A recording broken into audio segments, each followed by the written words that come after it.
construction industry. What inspired you to start your own company in Easton Roofing? Well, Danny, when you are working for somebody else, you oftentimes don't get to see the project through from beginning to end, and you don't get the final control over the customer experience. And I wanted to build a place where people can come and get work done on their house and not have to worry about being treated the wrong way and get a good customer service experience start to finish. The company slogan is "Where Integrity Matters." Why is that so particularly important to you? Well, for us, what that means is treating each other with respect at work, treating our clients with respect, and making the right choice, especially when no one's looking. So when you're presented all the time as a contractor with choices that have to be made, are you going to make more money on this if you cut a corner? And we just wanted to make a place and a slogan that said to our people and to whoever is our customer, we're not going to do that. We're going to make the right choice regardless of profit. Easton Roofing, where integrity matters. Okay. After Curtis does his part, did you see us put the headphones on? Getting ready to go? I did. Thanks for coming. I'm just trying to kind of complete the circle of ineptitude today. We have not been sharp today, no. Danny. I'm not sure if you're aware of this. I wouldn't say a word whether you were sharp or not. Always sharp to me. Yeah, well, it's only degrees of sharpness. It's a bumbling goof fest here today. Curtis, yes. Thanks for playing your role, doing your part in it. Changing the lead to my noon sports center. Things seem to have shifted a bit. Yes. 2 catchers have won both Rookie of the Year and MVP awards in their career. I asked for either one.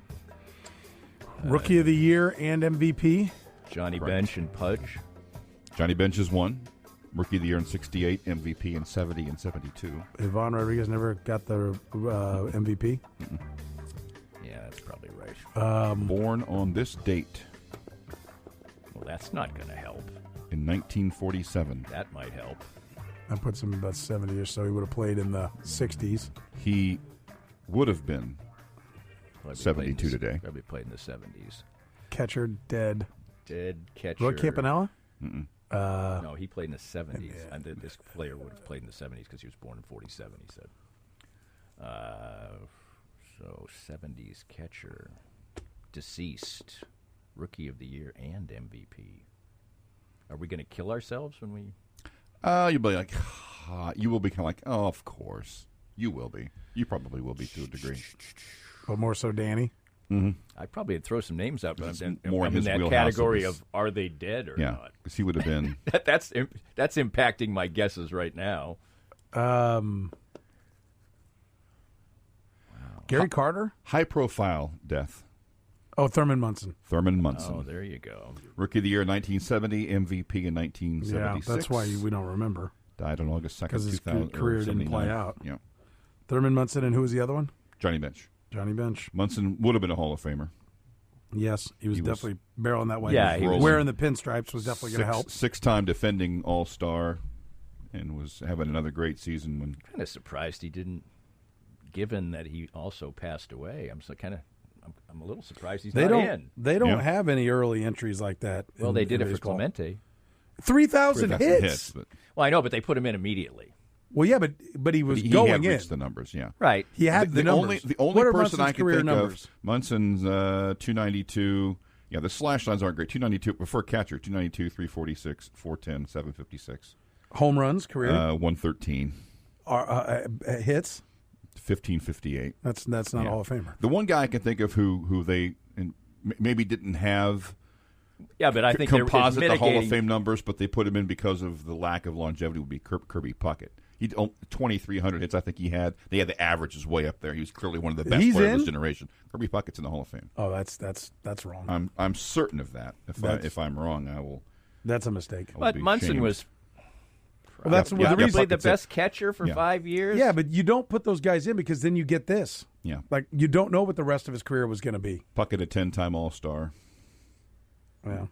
He didn't die as an active player, but he left because he couldn't see. Couldn't see. Yeah, got hit. 10-time All-Star. I don't have an issue with that. 6-time Gold Glove. That's a Hall of 318 lifetime batting average. And it was a career-ending injury. Yeah, he was going. 35 when he. What did he do in his last year? 314, 379, 515, 894. He was going. He was going. He was headed there. Yes. He could rake. Fat kid could rake. Yeah, fat kid could hit and play center. Yes. It didn't happen often. One of my favorites, Puckett. But he wasn't when he was in his prime. He wasn't really fat. He was just. Didn't a bunch of stuff come out on him after? His death? Yes. Was it domestic abuse or was it just was some philandering kind of around? Okay, sexual abuse. Would he have made it now had that been known in today's climate? Would have had more trouble. That's for sure. Yeah. Tyreek Hill, the story we just read from the Kansas City Star, there is not an active criminal investigation. I've said you and I have stated our points. We wouldn't have drafted him. He wouldn't be on the team right now if it were up to us. To me, if I wouldn't have drafted him, so I can't tell you. But if I did, all I can tell you is if I took over the job inheriting the player and he was already on the team, I wouldn't walk right in and cut him immediately. I'd say, okay, he's a member of the team in good standing. Everybody says he's doing a good job. But I would have made it clear to him that there's a zero tolerance policy. I will not have this. And he would have broken the zero tolerance policy, and I would have released him. All right? That's my statement. Not everybody does things, and you would agree, right? Absolutely. Yes. Okay. Not everybody does things the way we do. Clearly the Chiefs don't. And they have made the decision that they are going to wait and find out all the information. It is not as cut and dried to you as it is to me and Danny, and you want to wait for the information, I cannot be negative. There's no game to be played. There's no game check to be given. You think mandatory minicamp is listen, if he's going to be on the team, get him there, but I think it'll be interesting to see how the Chiefs react because the child services case has not played itself out. He will be more officially suspended at that point in time because this is mandatory team activity that he's supposed to be at. And if they tell him to stay away, then that's an actual suspension.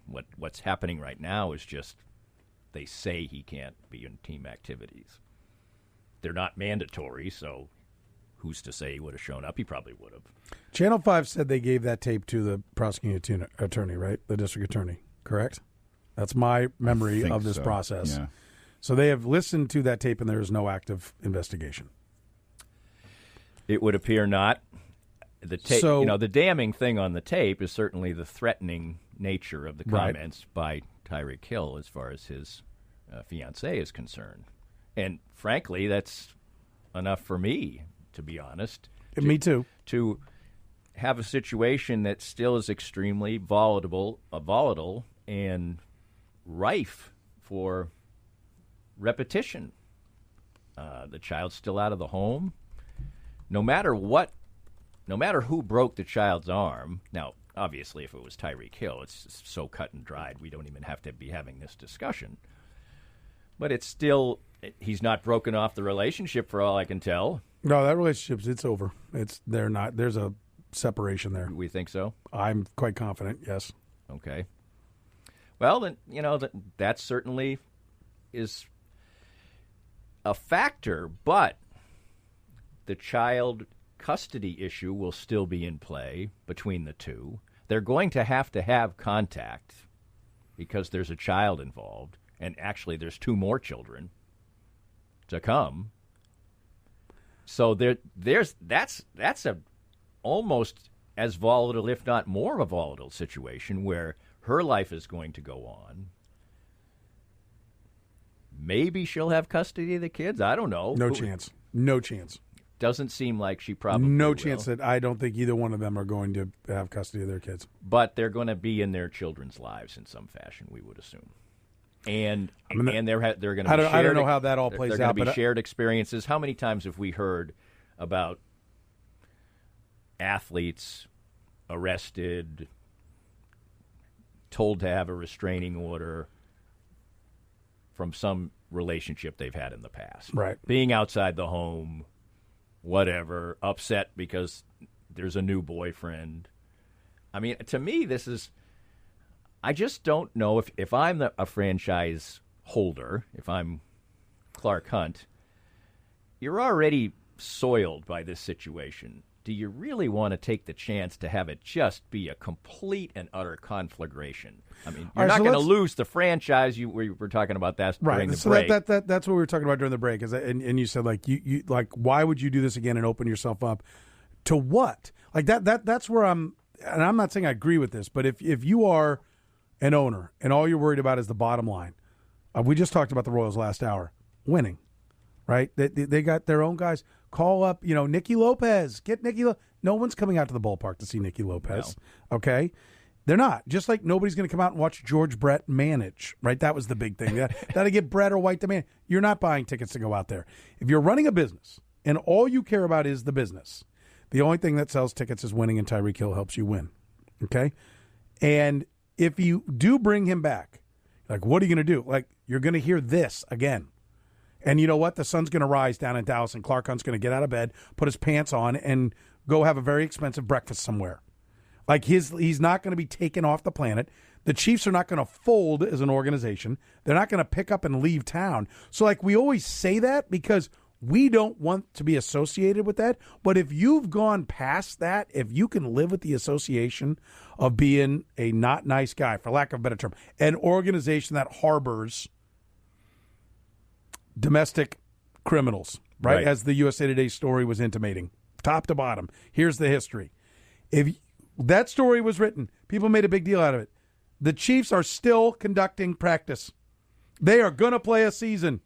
And frankly, as long as 15 is on the team, there is no shortage of ticket sales. All the people who call here are still buying tickets. There maybe is a handful of people. There will probably be protests, as there were the first time he was out there. But this team will line up and play ball in front of a packed house, in front of incredibly high television ratings, with number 10 running all over the field. So there is no, like, oh. Right. It's just the court of public opinion, and if you care about your reputation as a franchise. Do you want to be the two-time Super Bowl champions who have a 30 for 30 made about them in 10 years, about how the Patriots harbored a murderer? Yeah, they did. And the ring is the biggest one ever. It's the biggest Super Bowl ring ever made. The parade was packed. The tickets are sold. I'm not saying it's right, but we got to quit acting like, at least on talk radio, like this is a travesty, because the public does not care. Well, I guess they do not care. And I guess that's part of what my message is, that I'm just going to say, you got to, if you want to live with the fact that you don't care, that's fine. I just wish you would say, I have more respect for the guy who comes up to me and goes, I don't care. Right. I want to win. Than I do the guy who talks about how it's a travesty and then sends his fourth Chiefs payment for his season tickets.